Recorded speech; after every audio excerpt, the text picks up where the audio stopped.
Le seul truc qui pour moi est un peu frustrant, c'est par exemple typiquement quand je suis en couple, je sais pas à quoi ressemble la personne avec qui je suis en couple, à moins que j'ai une photo, etc.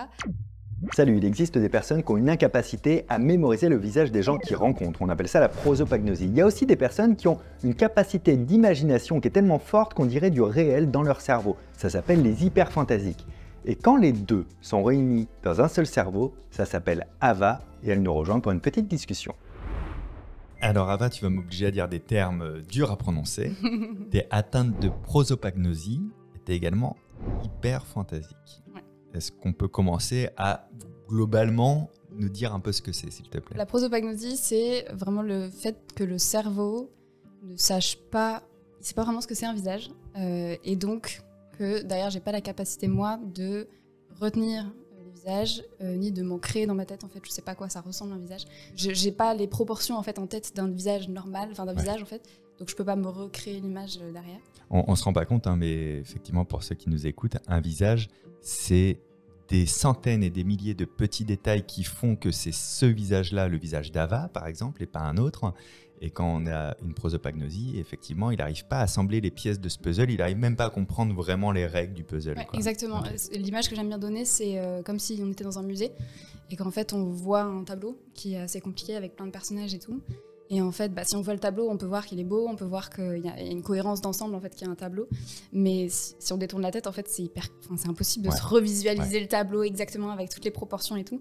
Et effectivement, un visage, en fait, c'est que des proportions, des tailles, des trucs différents. Et moi, j'ai aucune idée de comment tout ça marche normalement. J'ai pas les règles de base, donc j'ai pas la capacité de le faire avec n'importe quel visage, quoi. Et l'hyperphantasie, donc, aussi? L'hyperphantasie, c'est presque l'opposé en fait, mais sur tout le reste, c'est-à-dire que moi j'ai un cerveau qui crée très bien des images et donc quand je pense à quelque chose, les images qui se créent dans ma tête sont extrêmement réalistes. Voilà, quand je pense à quelque chose, c'est extrêmement précis, sauf les visages où effectivement il y a une espèce de flou au milieu et donc ça crée un contraste assez gros entre les deux, quoi. Ouais, parce que faut bien qu'on comprenne, c'est bien deux choses distinctes et le fait qu'il y ait cette combinaison-là, c'est un peu fou en vrai. Oui, complètement. On a remarqué que les gens qui avaient de la prosopagnosie avaient globalement une fantaisie, donc une visualisation mentale très hyper top. Voire même une aphantasie, une absence de visualisation. Voire même une aphantasie, mais globalement même en termes de pourcentage des personnes qui ont la prosopagnosie, la visualisation mentale est de manière générale un peu affectée. Donc c'est vrai que cette combinaison est un petit peu improbable, quoi. C'est-à-dire que si tu assistes à une scène de crime, la police t'interroge, tu vas pas donner le visage du coupable, mais tu vas dire la couleur de ses chaussettes, et tu vas pouvoir donner tout le reste en fait. Ouais, en fait sur ça, ce qui est hyper drôle, c'est que moi pendant, jusqu'à ce que je découvre le concept de prosopagnosie, en fait, je pensais que les portraits robots c'était une convention de film. Ah ouais. En fait, je me disais, ouais, pour moi c'était même pas envisageable que ce soit possible, quoi. Et je me disais oui, ok, c'est un truc dans les films policiers, etc. Et en fait, quand j'ai appris que j'avais de la prosopagnosie, etc. Et puis que j'ai été confrontée au concept des portraits robots plus tard, je me dis mais en fait ça existe vraiment dans la vraie vie, quoi. Effectivement, moi s'il m'arrive un truc, je suis capable de décrire la physionomie de la personne, beaucoup les cheveux de la physionomie, c'est les deux principaux éléments moi auxquels je me raccroche, mais par contre oui, je suis complètement incapable, c'est même pas la peine que j'essaye en fait, c'est juste que mon cerveau n'a pas la capacité de le faire, donc Oui, c'est ça, et en plus c'est ça qui est un peu rigolo, c'est-à-dire que les personnes qui sont atteintes de prosopagnosie, donc qui n'arrivent pas à mémoriser le visage de la personne, ou d'aphantasie ou d'hyperphantasie, en général, ne se rendent pas compte de ça tant qu'il n'y a pas eu un sujet. Là, grâce à cette vidéo, il y a des personnes qui vont se dire « Ah d'accord, mais moi aussi, en fait. » quoi. Parce que c'est ton mode de fonctionnement, donc c'est logique. Ouais, et c'est toi, à l'inverse, t'as cru que c'était une convention de film pour ça, pour justifier le fait que ce truc un peu bizarre existe. Apparemment, tout le monde est d'accord avec ça. Ouais, exactement. Mais c'est fou. Alors, en prosopagnosique un peu célèbre en français, il y a Thierry Lhermitte qui est prosopagnosique. Alors lui, il a fait très fort pour que vous puissiez aussi comprendre la puissance de la chose. Sa sœur qui devait venir le chercher à l'aéroport, il ne l'a pas reconnu dans l'instant en fait. J'entends. Ça c'est fou, tu vas nous raconter. Moi, moi, j'ai pas eu de cas avec des personnes très proches dans la mesure où j'ai l'impression d'être quand même très très physionomiste sur le reste du corps. Okay. Mais moi, par exemple, si quelqu'un se coupe les cheveux, c'est un enfer pour moi, quoi. Ouais. C'est vraiment... Et d'ailleurs, là, j'essaie de le faire moins et de me concentrer. Mais si quelqu'un que je connais très bien rentre dans la pièce avec une nouvelle coupe de cheveux, généralement, j'ai même du mal à dire bonjour avant, quoi. Je suis genre, tu t'es coupé les cheveux? Ah, ok, salut. Et en fait, l'impression de moi que ça me fait, c'est comme si toi, tu débarquais au bureau avec un nouveau visage. Oui, parce que toi, tu as une stratégie pour reconnaître les gens qui sont liés à leur style vestimentaire sûrement, à leur voix très probablement, mais aussi à des détails, un tatouage, une coupe de cheveux, des lunettes, etc. etc. Donc, c'est très facile de disparaître de ton champ de vision, quoi. C'est ça. Et à la limite... parfois, juste, ça me perturbe. C'est-à-dire que, bien sûr, il y a des fois que je ne reconnais pas, voilà. Mais d'une certaine manière, si toi, tu débarquais au bureau avec un visage qui n'était pas le tien, mais que tu avais la même voix, les mêmes cheveux, la même manière de t'habiller, de parler, je sais que... l'équipe saurait que c'est toi, et en même temps, c'est quoi? C'est très bizarre. Et il faut un ordre d'adaptation, quoi. Donc c'est un peu... Il y a un peu différents types d'impact. Il y a effectivement le fait de ne pas du tout reconnaître les gens, mais il y a aussi le fait d'être troublé en fait, par des trucs qui c'est comme si... sont bêtes, quoi. Si la personne que tu connais, elle avait changé de corps et tu sais que c'est vraiment elle à l'intérieur, mais toi, tu dois admettre que c'est pas comme d'habitude. C'est ça. Et en plus, il faut que tu passes ton temps à devoir t'habituer à des nouveaux corps de personnes. C'est vrai. Donc, voilà, c'est une gymnastique mentale qui, au final, fait travailler le cerveau, j'imagine. Mais... Est-ce que ça t'a impacté quand tu étais à l'école, plutôt l'école, je parle primaire, collège, lycée? Globalement, ça va. Moi, je me suis rendue... Je savais déjà qu'il y avait un truc bizarre avec ma capacité à reconnaître les gens, surtout à partir de l'université, on va dire. Où en fait, c'est là que j'ai commencé à rencontrer beaucoup de gens. Oui, parce que lycée, collège, on est encore dans notre classe de 30. Exactement. C'est vrai que moi, j'ai beaucoup déménagé quand j'étais petite, vraiment très très souvent. Et effectivement, quand j'arrivais dans une nouvelle école, je remarquais que c'était compliqué pour moi d'apprendre les prénoms des nouvelles personnes, etc. Mais globalement, ça restait un cercle de personnes assez restreint et donc je m'en sortais. Mais effectivement, quand par contre je suis arrivée à l'université, qu'il y avait des moments où pendant une soirée on rencontrait 50 personnes, c'était un peu bizarre parce que justement j'étais la seule personne qui savait dire, alors moi hier j'ai rencontré quelqu'un qui était coiffé comme ça, qui a tant de frères et sœurs, qui a machin, je ne sais pas qui c'est quoi. Et j'avais dans ma tête, j'avais 20 personnes comme ça qui étaient super sympas, mais je savais que si je les recroisais dans les couloirs ou quoi, je ne saurais pas les reconnaître. Et du coup, c'est à ce moment-là, moi, en fait, que c'est un peu 2 ans après ça, quoi, que j'ai découvert ta vidéo à propos de la prosopagnosie et l'hyperphantasie. Je me suis dit, j'en ai 2 sur les 5 dans la vidéo, ça fait beaucoup quand même. Et c'était vraiment, c'était une évidence pour moi, en fait. Je l'ai vu, je me suis dit, ah oui, ok, je comprends maintenant. Mais ce qui m'a fait tilter, moi, c'était pas tant le fait de reconnaître les gens, c'était le côté, tu te visualises un visage dans ton cerveau. Et quand toi tu l'as formulé, il me semble dans la vidéo, c'était un truc du style, oui, il y a des gens qui n'arrivent pas à se visualiser des visages dans leur cerveau. Je me dis, mais attends quoi, il y a des gens qui y arrivent, quoi. Surtout toi qui arrives toujours à générer toutes les images que tu veux. Là, d'un coup, ça faisait un gros point d'interrogation. Exactement. Et du coup, voilà, que ce soit le cerveau de mes parents, le mien, je sais pas à quoi je ressemble. Donc... C'est fou. Voilà. Tu te reconnais en photo? Je me reconnais en photo, mais pas grâce à mon visage, quoi. Mais ouais, ok. Je me reconnais grâce à mes cheveux, grâce à mon maquillage. Voilà. Tu te reconnais devant le miroir. Et moi j'ai lu plein de témoignages de personnes prosopagnosiques qui disent que dans le miroir, ils n'arrivent pas à se reconnaître. Après, c'est des degrés, ça dépend d'un proso à l'autre, quand même. C'est ça. Et en même temps, moi, il y a un truc, par exemple, dans un miroir, déjà, on est toujours en face de soi-même. Et puis, je veux dire, ma manière de m'habiller, etc., c'est moi qui l'ai choisi le matin. Je me suis jamais posée dans le miroir en disant ok, je suis laquelle des personnes devant ce miroir. Mais par contre, ça m'est déjà arrivé de pas reconnaître mon visage sur une photo si par exemple on enlève les cheveux ou quoi. Typiquement les filtres Snap, c'est comme ça que je me suis rendu compte que c'était le cas aussi pour mon propre visage. C'est qu'on a mis un filtre Snap, mais même pas un truc qui modifie le visage. 2 oreilles de lapin et c'est bon. Oui, voilà. Non, alors peut-être pas à ce point-là, mais quand même. Mais même juste les cheveux, de couper les cheveux ou de changer, d'enlever le maquillage. Et vraiment, mon pote m'a montré la photo et j'ai fait, mais c'est qui? C'est toi, qu'est-ce qui t'arrive, quoi? Donc voilà. Je comprends.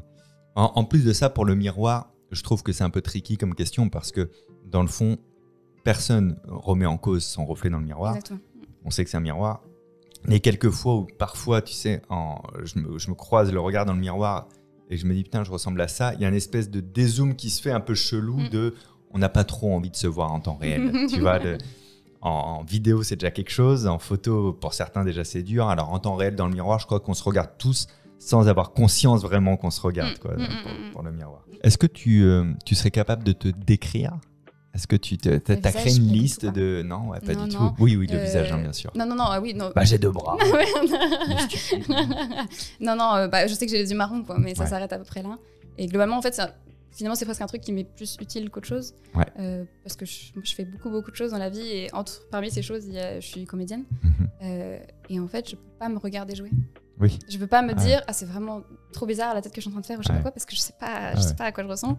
Globalement, du coup, j'ai beaucoup d'expressions du visage et je sais que j'ai un visage beaucoup plus expressif que beaucoup de gens, mais moi je trouve ça c'est plutôt une chance quoi en fait, parce que quand je vois dans mes cours de théâtre, parfois il y a des personnes pour qui c'est vraiment, ils doivent prendre des mois pour essayer de dépasser ce truc là. Moi ça va, je sais pas à quoi je ressemble de toute façon, donc t'as jamais eu une émotion particulière sur le fait parce que tu sais, c'est comme un peu la différence entre aveugle de naissance ou aveugle suite à un accident après avoir été voyant, quand on devient non-voyant alors qu'on a les souvenirs de ce qu'on a vu. Toi, tu n'as jamais eu d'émotion particulière du fait, par exemple, de ne pas pouvoir visualiser ton propre visage dans ta tête ou des choses comme ça. Tu n'as pas eu de tristesse, de choses comme ça, du coup? Non, ça va. Le seul truc qui, pour moi, est un peu frustrant, c'est par exemple, typiquement, quand je suis en couple, je sais pas à quoi ressemble la personne avec qui je suis en couple. À moins que j'ai une photo, etc. Et du coup, ce qui est assez marrant, c'est que surtout au début des relations, on n'a globalement pas 26 photos de la personne. Donc, je me raccroche à la photo que j'ai. Et donc, typiquement, voilà, sur les réseaux sociaux et tout ça, je vais être un peu la personne qui stocke et qui essaie de trouver des photos juste parce que si je la vois pas la personne pendant longtemps, j'ai besoin de me rappeler. Tu peux avoir une grosse frustration de t'as envie de penser à la personne que t'aimes, avec qui tu es, et il n'y a rien qui vient. Exactement. Donc il y a d'autres trucs, mais voilà, le visage, vraiment, c'est pas... non, mais c'est intéressant. Les personnes que tu surfréquentes, par exemple tes parents, il y a une différence ou pareil, même combat, même grand vide? Alors, je dirais que... Alors, en gros, ce qui fonctionne pas dans mon cerveau, c'est le côté assemblage des informations. Mais par exemple, je peux totalement arriver à reconnaître une personne basée sur ses yeux, basée sur son nez, selon si c'est l'élément que mon cerveau a décidé de retenir pour voilà. Donc, j'ai l'impression que pour les personnes que je côtoie le plus, typiquement mes parents, etc., juste les yeux, par exemple, c'est plus. J'ai un souvenir plus précis de leurs yeux. Qu'on te fasse des bandes d'œil et de dire quels correspondent à tes parents. Exactement. Donc, j'ai l'impression qu'il y a des éléments comme ça un peu plus spécifiques où. Voilà, j'ai un peu plus quelque chose à quoi me raccrocher quand je pense au visage des gens. Mais globalement, ça change, pour moi, ça change rien. Sur le côté assemblage pour le cerveau, il y a juste quelque chose qui ne fonctionne pas et ça change rien, quelle que soit la personne. T'as déjà vexé des gens, des amis comme ça, sans les reconnaître, à qui t'avais jamais eu l'occasion d'exprimer que t'avais du mal à encoder les visages? Alors, du coup, du côté de mes amis, de mes personnes proches, tout le monde le sait, j'essaie de le dire dès que je rencontre la personne aussi. Ouais, c'est bien de le dire directement. C'est ça, et même pour des personnes que je connais pas très bien, parfois c'est même on commence une conversation, me dire ah oui, bah, un brise-glace. Voilà, je saurais pas te reconnaître la prochaine fois qu'on se voit, mais n'hésite pas toi à me dire bonjour, etc. Ce qui est plus compliqué pour moi, c'est plus dans le domaine du travail. Où pour le coup j'ose pas toujours le dire parce que il n'y a pas forcément de rencontre officielle de ah salut enchanté nanana, parce que aussi une fois que ça se passe ça sonne comme une excuse, parce que voilà, dans le monde du travail j'ai beaucoup plus peur de vexer des gens et notamment là j'ai commencé un stage récemment dans un média et quand je suis arrivée dès que je rencontrais une personne en fait j'écrivais téléphone et j'ai une note des pages et des pages. Ok, telle personne, elle a tel cheveu, elle est assise là, machin. Et on s'est déjà vu. C'est ça, exactement. Et le plus frustrant pour moi, c'est si je rencontre des gens, même au sein du bureau, à un endroit où ils sont pas censés être assis. Ok, le changement d'environnement. C'est ça. Et globalement, si je me dis, ok, c'est la personne à cheveux longs qui est assise à cet endroit-là, quand j'y arrive, je me dis, ok, il y a une personne avec les cheveux longs, c'est cette personne-là. Mais si je recroise une personne qui a à peu près les mêmes cheveux, je me dis, ok, est-ce que c'est cette personne-là? Est-ce que non? Voilà. Et je suis certaine que dans le cas du travail, il y a déjà plein de personnes, alors que je les ai rencontrées 2 heures avant, à qui j'ai pas redit bonjour. Et comme moi, je suis juste stagiaire et qu'en plus, c'est des personnes un peu plus importantes dans l'entreprise, je veux pas les vexer, quoi. Mais moi, j'ai pas le choix, quoi. Après, là où j'ai, entre guillemets, plutôt de la chance, c'est que j'ai l'impression que j'ai globalement une bonne mémoire des personnes que j'ai déjà rencontrées. Dans le sens où je me rappelle que alors pas forcément du nom, parce que j'ai du mal de pas avoir d'accroche sur quoi poser le nom, c'est plus compliqué. Mais par contre, que j'ai déjà rencontré une personne qui fait ça dans la vie, qui attend de faire l'histoire de la personne. Voilà, c'est ça.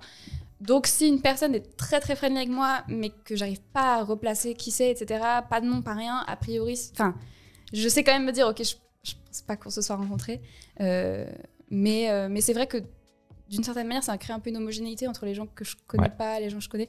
J'essaie d'être sympa avec tout le monde et de pas forcément mettre de filtre, ok, qui je connais pas. Je pars du principe que globalement, je sais pas trop si je les connais ou pas, et puis on commence à discuter, puis on verra, quoi.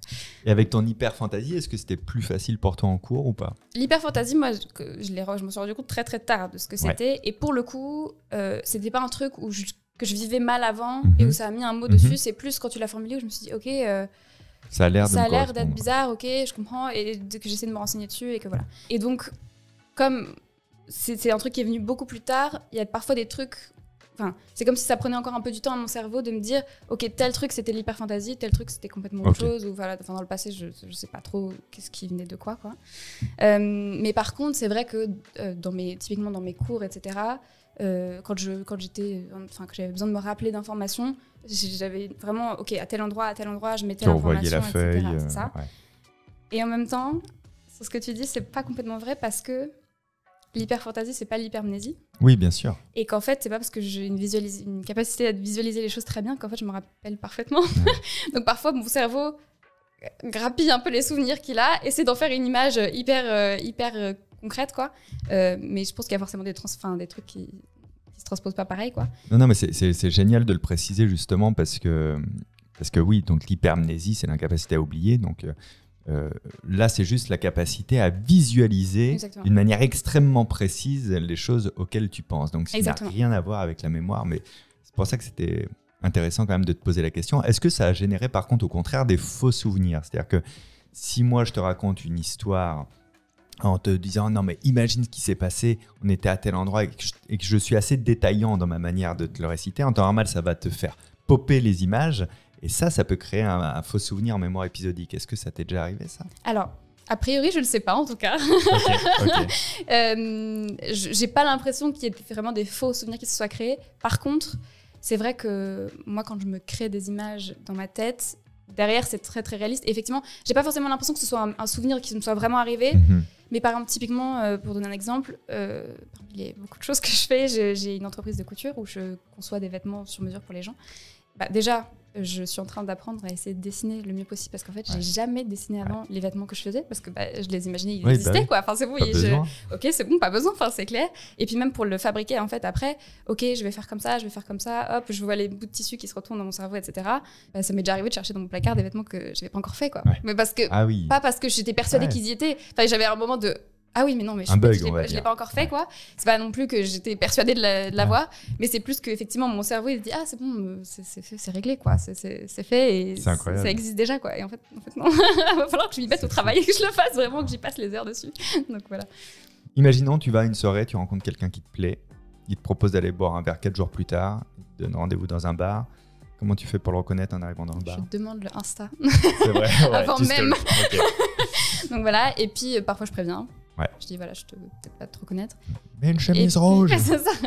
Et puis, non mais dans les faits aussi, si la personne m'a plu, a priori, c'est que c'est pas que le visage. Oui, c'est ça. En la voyant, tu vas avoir l'élan de... Non, et puis même la physionomie.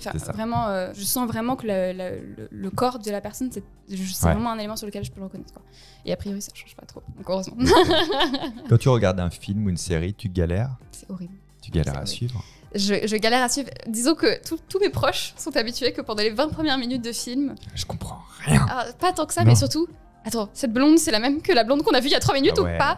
Oui, parce qu'en plus, elle s'est changée, elle est plus dans le même environnement. Et puis, les films, c'est des gros plans sur les têtes, quoi. Donc, vraiment, il n'y a aucun élément pour reconnaître. Il suffit que 2 personnes soient blondes, qu'on les ait vues 3 secondes à l'écran et que donc on n'a pas eu le temps, voilà. Et petite anecdote un peu marrante, je suis un peu jeune, moi. Et donc, quand j'étais plus petite, mes parents regardaient Friends. Mais du coup, je suivais pas assidûment, quoi. Et en fait, j'étais perdue devant Friends, alors que pourtant, c'est pas très compliqué, parce qu'en fait, je différenciais pas Joey de Chandler. Ah oui, pour moi, ils avaient à peu près la même physionomie, après la même couleur de cheveux, enfin voilà.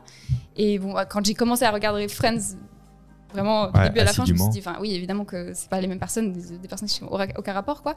Mais de loin, quand je regardais la télé rapidement, j'essayais de suivre 5 minutes et je me disais, mais je comprends pas comment quelqu'un peut regarder ça, je ne comprends pas ce qui se passe. Et en fait, c'était juste 2 personnages différents, quoi. Bon, je te recommande de pas regarder Lupin parce qu'il se déguise de temps en temps, tu vas être foutu. Ça va, je l'ai vu, j'ai réussi à suivre.